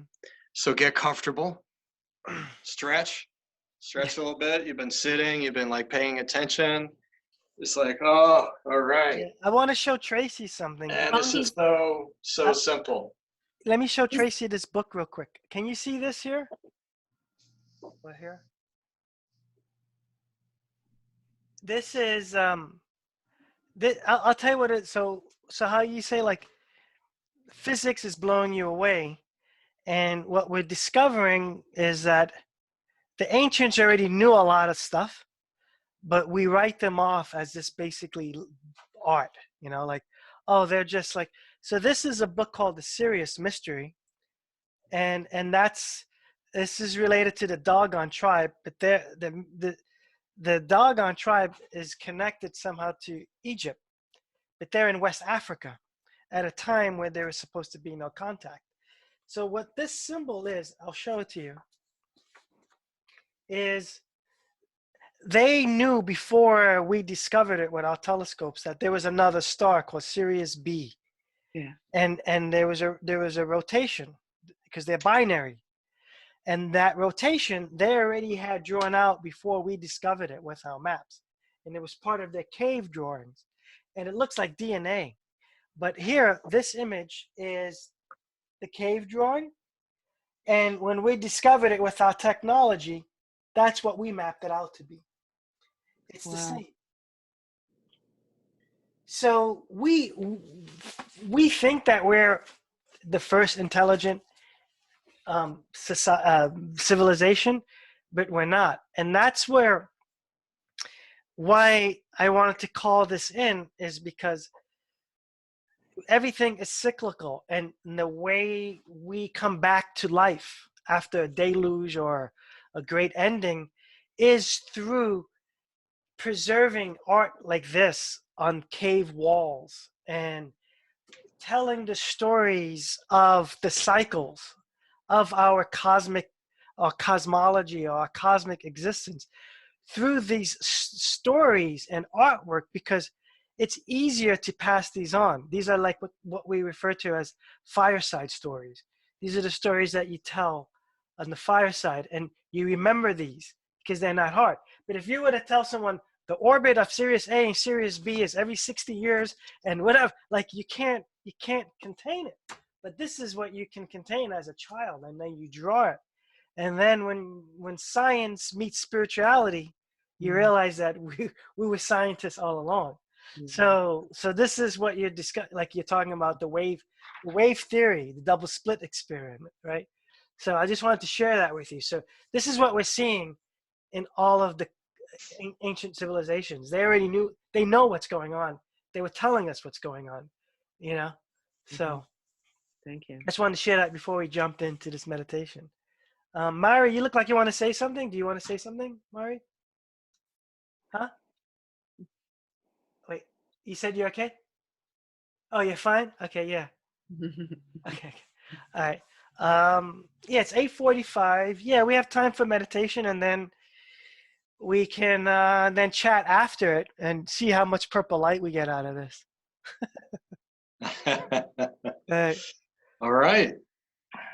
Well, as I do this meditation, of course, I don't have a big sign. Oh wait, I will show you one, but yeah, Mystic Citizen is where you can find me. mystic-citizen.tv.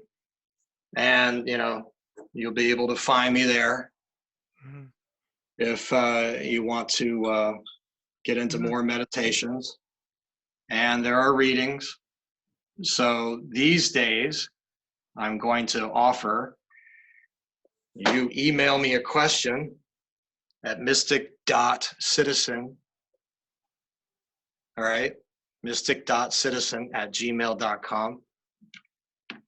And I'll give you an answer, because I do charting and channeling. And so there are so many traditions that we've drawn from tonight that it'll be pretty incredible to list them all. But just go to that website and you'll see mystic-citizen.tv, and you'll see what's there. So, meditation time. Now then, in the heart, okay, we want to understand that we need boundaries, so that we can have our guides come to us, and that we have our support that we need, and that these guides are our guides for sure. So this goes back to a little test, and this is not known by everyone, but I'm going to reveal it to you. Little test, are these the Great White Brothers? No, they're not. No, they're not. So here's a meditation that you would use for your meditation. So what that means is guides that come to help you. Let's make sure that these are guides of your highest and best good. This is how you would do that. So first, what we will envision, and then we will envision it. And this will not take 3 minutes. It could just take maybe 1 minute. But here, basically, is your sacred plaza. Your sacred plaza, your core, the core of your soul. Outside of that, all right, is what is by invitation. And of course, you're an incredible being. Okay. All of this is radiating out of you. And then everyone sees your light. And everyone sees your light. Now this, at your core, and this line is cornmeal. This is something that, in a ceremony, you could literally have cornmeal around you in this way. And etherically, okay, this is a line that you can place in your meditation. So in your meditation, you have the cornmeal line around you. And of course, everyone sees your awesome energy and how awesome you are on earth, and work, and socially, in all ways, and what you do and your skills. They see all your gifts. But this line, this cornmeal line, right? These are the boundaries, and you would say, please, okay, have respect. Have respect for me. And if you have respect for me, and this is how I know, if you're on the one heart path with me, please take 2, not 1, but 2 steps back from the line. Take not 1, but 2 steps back from the line. So this is a simple test. Yes, it's all encompassing and all around you, and so that you are protected. And so, yes, whatever guides come to you, please take 2 steps back from the line. So whatever guide comes to you that does not take 2 steps back from the line is not honoring you. And so this would be a moment in certain dream lodges that I've led and guided. There are people who have these awesome guides that are ripped out of their meditations, never to be seen again. Please take 2 steps back from the line. Bright, glittery, white robes. You can't take 2 steps back from the line? See you later. See you later, guide. So, you know, in a way, this is ceremonial that you could do this, and you could literally put this down on a tile floor or outside, and you could meditate this way in the world, right? With people. And you've seen this at times where people will, you know, just sort of cut you off in the middle of a sentence or talk over you or whatever. You know, in a sense, if you ask, can you just give me a moment? Or you would ask and you would say, I'm not prepared to talk about this at this time. If you're being pressed to give an answer, if someone's pressuring you to say yes or no, and you think nothing will be harmed, if you could give it a moment, to give it some time, nothing will suffer, nothing will be harmed. Please take 2 steps back from the line. And in this case, yeah, I'll get back to you in 10 minutes, or I'll get back to you in an hour. And in meditation, yes, same thing. No matter what it is, the most beautiful or the most interesting, so many times in meditation, I think I drop in very quickly, and I see a lot of things pretty rapidly. And then I would relate these in a dream lodge, and then I was asked, what are you on a roller coaster ride? You think this is a theme park? I'm like, well, what does that mean? And it's like, well, what do you sit for? And what do you sit for? Are you here to see everything and just tell us everything you see? What are you really looking for? I see all these great things in my meditation. Are they for you? And what do you sit for? What is in your core? What is this? This one heart in the core that is making these decisions. Okay, what do I sit for? I would love to have a different house. I would love to maybe get a different car. Show me the car, show me the way to the path to all of these things that, you know, not all of these things. What do you sit for? Sit for that, a better relationship, how to resolve an argument. And when you get the guidance, what shows up in the meditation? Who shows up? The symbol, the sign, the animal, the guide, ascended master, or angelic, whichever you think. Take 2 steps back from the line, please, so that I know that you are my ally. So with that, we're just going to do a 1-minute meditation. If you were to have a crystal or anything that you would want to work with, this is a way of setting an intention. So you could say, I want to connect to earth, sky, and use a piece of turquoise. I want to connect to my ancestors. And you can use a piece of petrified wood. And you could say, citrine, life force. Show me in my meditation, which would give me more life force. Show me how I would heal my heart. Rose quartz.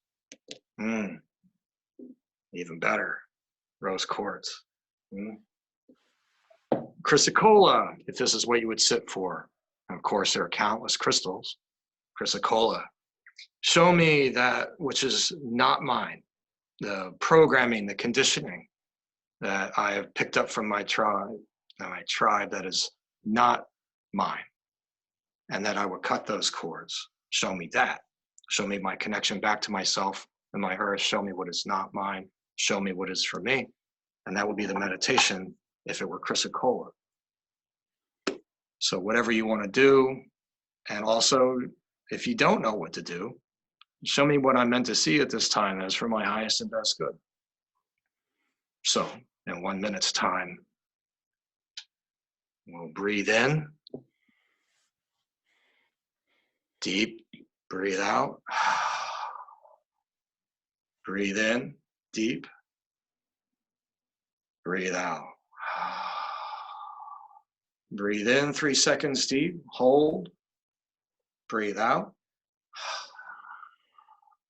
Breathe in 3 seconds deep, hold. Breathe out. Breathe in 3 seconds deep. Breathe out, send your energy. Send your energy down, down through the rock, down through the shale, down to the core of the earth, down to the core of the earth. Bring up earth energy. Breathe.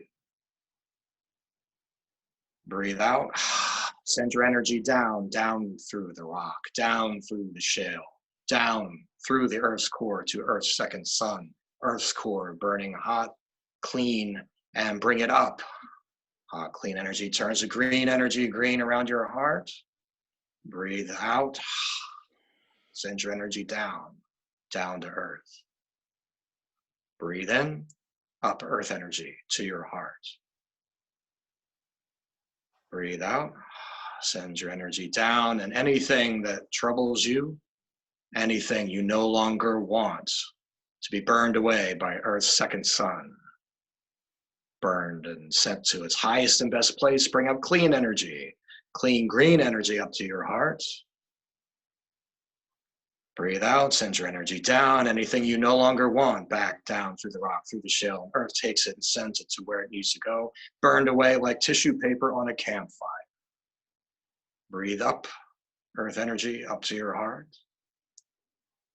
Breathe out, send your energy down and up through the crown of your head, 3 spinning crowns. And now your energy goes out to the star fields, star nations. Bring back star nations, star field energy to your crown and up from the earth to your heart and meeting at your heart. Breathe out, send your energy down and up through the top of your head. White beam of light going through the top of your head, 3 spinning crowns going out to the cosmos. Breathe in, star field energy, earth energy, meeting at your heart. Breathe out. Send your energy down and up, down and up. Breathe in, star field energy, earth energy, meeting at your heart. Breathe out. Send your energy down and up. Breathe in. One last time, star field energy, earth energy. Hold in your heart. Breathe out, expand your heart, just outside your body. Breathe in, star field energy, earth energy. Breathe out. Expand your heart, just outside your body. See yourself. See yourself sitting. See yourself where you are. Look at yourself. Your breath away. Look outside of yourself and see your sacred plaza, your cornmeal square around you on all sides.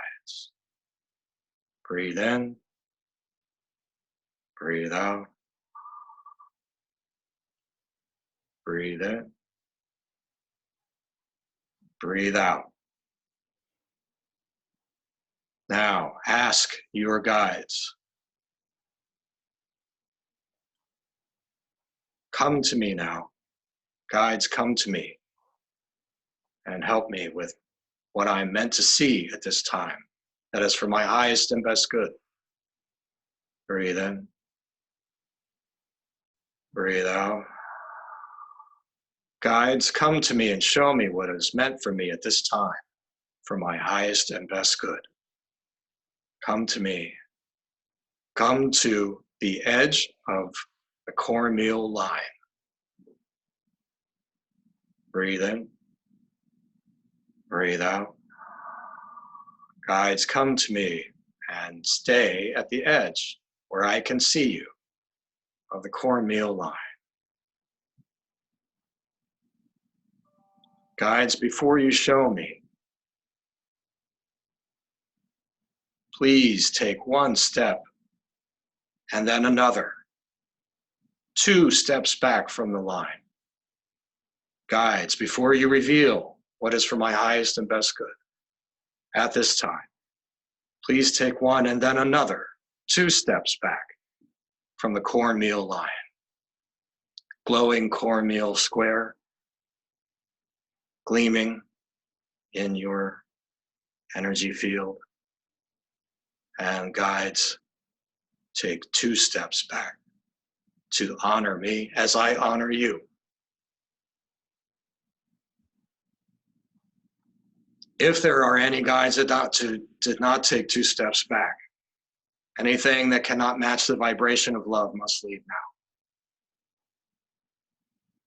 Guides of 100% bright white light,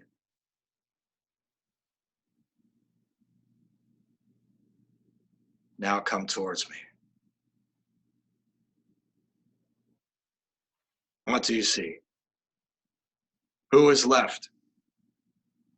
Is it the same or is it morphed? You see a symbol, an animal, a sign, a person. Who is there? Look in front of you. What do you see? For your highest and best good at this time. What do you see? What is revealed? What is the terrain? Where are you?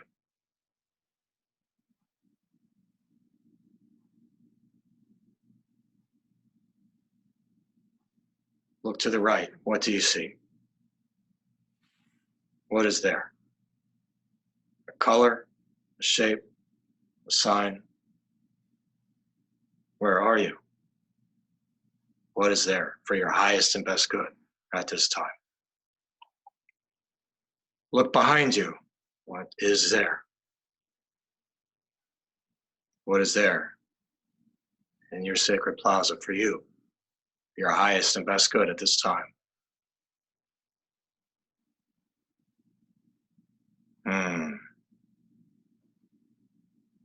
Then look again. Next side. And to your left, what is there? For your highest and best good at this time. What is revealed?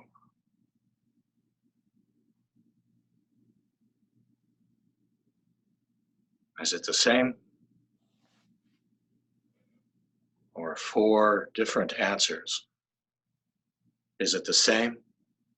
Or 4 different answers?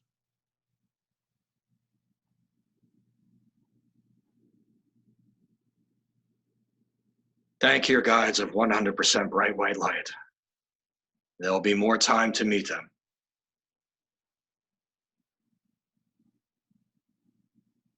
Thank your guides for revealing what is for your highest and best good at this time. And breathe in. Breathe out. Breathe in. Breathe out. Bring your heart back into your body. Breathe in. Breathe out. Bring your heart back into your body. Your heart is back into your body now. Breathe in. Remember the guidance, remember the wisdom. Breathe out. Feel your heart pumping. Feel your blood flowing. See corpuscles. See heart throbbing. See muscles. Breathe in. Breathe out. See your lungs. Feel your body. Feel your body. Where you are on earth. When you are ready, breathe in. Breathe out. Open your eyes.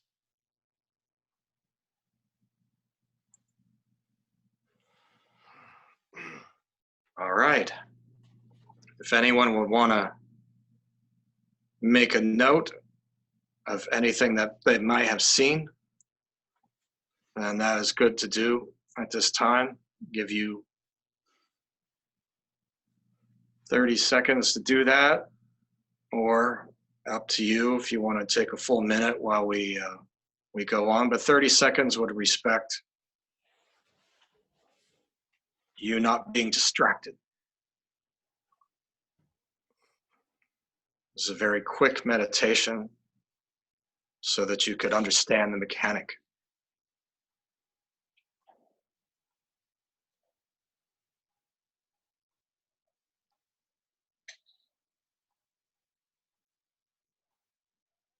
Ooh, got one Archangel Michael that came up.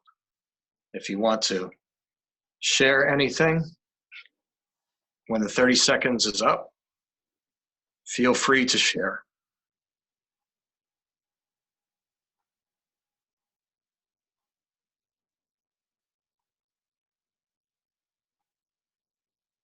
Ten more seconds.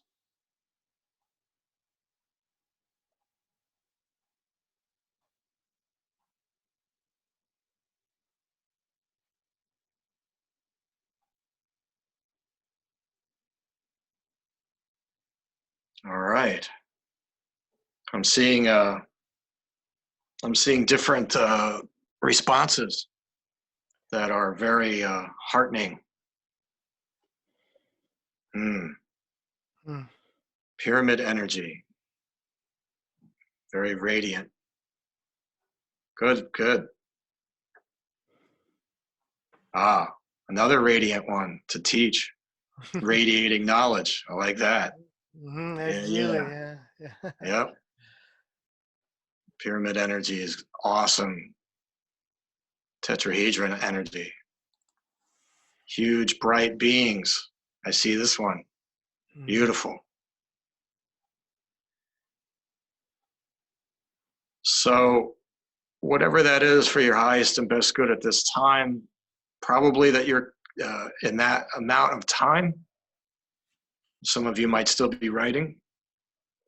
But in that amount of time, this is confirmation. So with this meditation, this is to confirm these are your guides, your council of light. Your council of light, because a lot of your guides, guides have different agendas. Oh, Merkaba, I see that. Yep. The light vehicle. So yes, it's, a lot of times I have an agenda. And so if you have a very simple guide, maybe it's just very simple. Maybe this guide is a guide of the land, farmer, a Hopi maybe. And then you say, okay, that's that point of view. Another point of view could be the Syrian blues, Blue Star Kachina, Krishna. Could be, any of the blues that come from Sirius, and what's that? And usually it's about integration, and it's got some sort of emotional content that's trying to be integrated with the intellect. Or Orion could be problem solving and the intellect of that, or it could be many different things, but just understand that they're all wanting to help you. But it's up to you to understand who's going to be on your council. You can decide that. Who are your best guides for you? You can decide that. Your one true heart path, you decide from your heart. And of course, guides that don't take 2 steps back from the line. They're out. Sorry. So that's a little meditation brought to you by myself as a mystic citizen on Earth, as a ascension guide, channeler, and one who charts. And great gratitude for Earth Day, and to be talking about,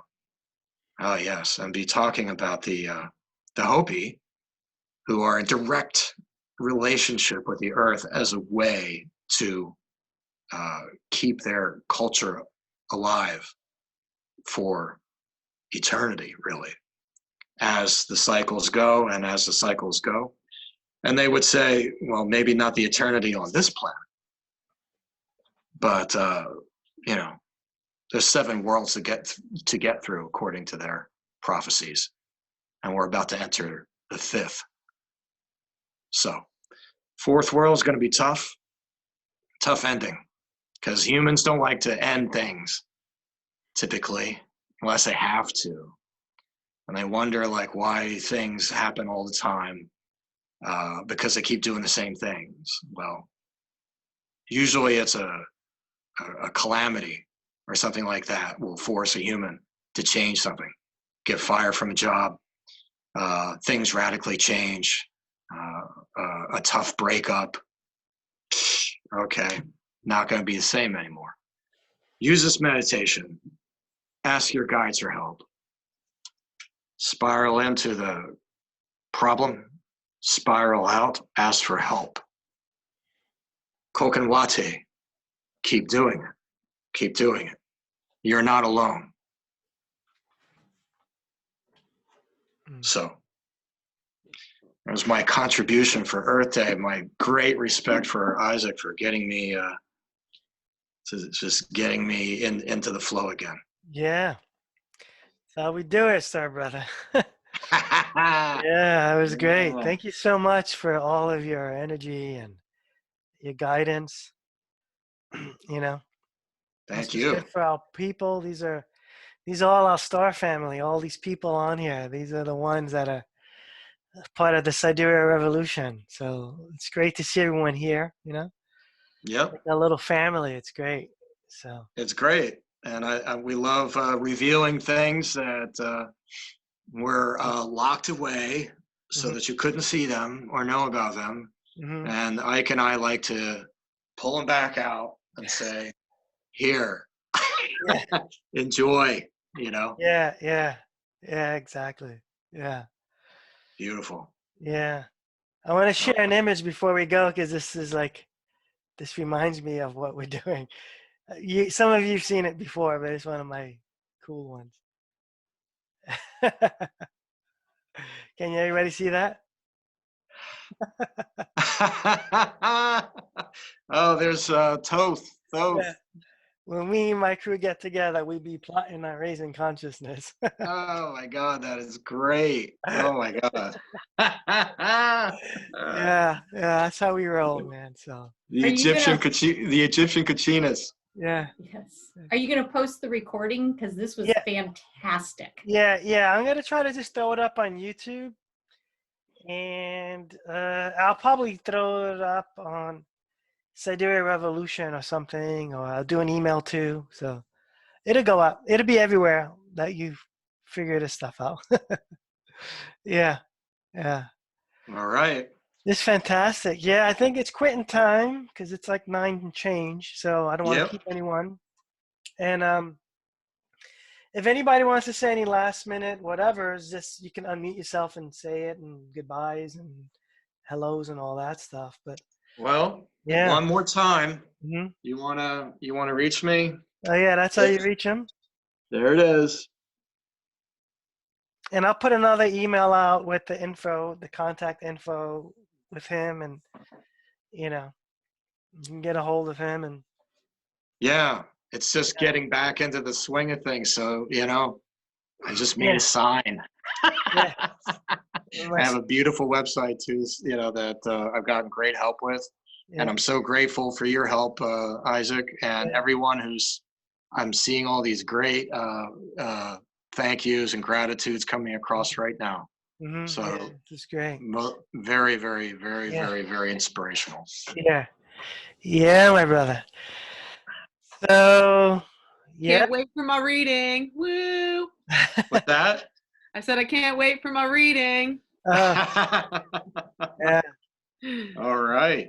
So guidance is available in multiple ways. So yeah, I'm definitely psyched to just feel like so much vitality coming from the other side of the ether, right through the screen. I'm feeling like in the midst of everything, you guys have an open heart. Yeah. Oh. I see Diane waving. Diane, did you have something to say? You were just saying bye. She's muted. Saying bye. Oh, okay. Yeah, I saw you waving. Oh, maybe. All right. Okay. My living room all night, not me. So. Yeah, thanks for showing up. All right, thanks for showing up, everyone. It's really so nice to see everyone on. Like, it's really. Thank you, guys, and thank you. I like that we can pull it together. This is great. Yeah. This is great. Some of my first, Zoom webinars, we had 3-4 people. This is great that we all showed up for this. This is really good. Yeah. So inspiring. I'll leave the meeting open, and you guys can just chat, whatever. I won't close it just yet. So, but you can just jump off whenever you want or talk whatever you want. Anything, it's just open right now. So I love you guys. And Wanasabi, aka yeah, you my find star your family. center. Find Celestial your center. Find your center. All right. All right. Love you. I have one question for you, Quinn. So I do, the thing that I've been really wanting is to know my, I think, spirit animals. I don't know if you can do that via Zoom, or like what follows me and what is attached to me or like guiding me, or if you can even figure that out, or how to figure that out. Absolutely. We can talk offline about that. Okay, great. That's an ascension spread. I mean, I'm offering power shields now that are ways of answering your questions. That's done through a power shield, but you're talking about the totems and your totem soul path. Yeah. So we can talk offline about that. Okay, I'll get in touch with you. Thank you. All right. Good night. Okay. Good night. Yeah. Good night. All right, Ike. All right, man. Captain Ike. Yeah, I'm gonna sign off. I'll leave the meeting open, but I'm gonna sign off and eat. I gotta eat. Well, thanks for hosting this. Yeah, man. Yeah, it's late here. I'm just gonna stop my video and mic, but I'm gonna leave the meeting open so you guys can just hang out. All right, I'm gonna go too. So, aho, and remember to integrate. So, as above, so below. Heart and mind, you and the earth. All right. Take care.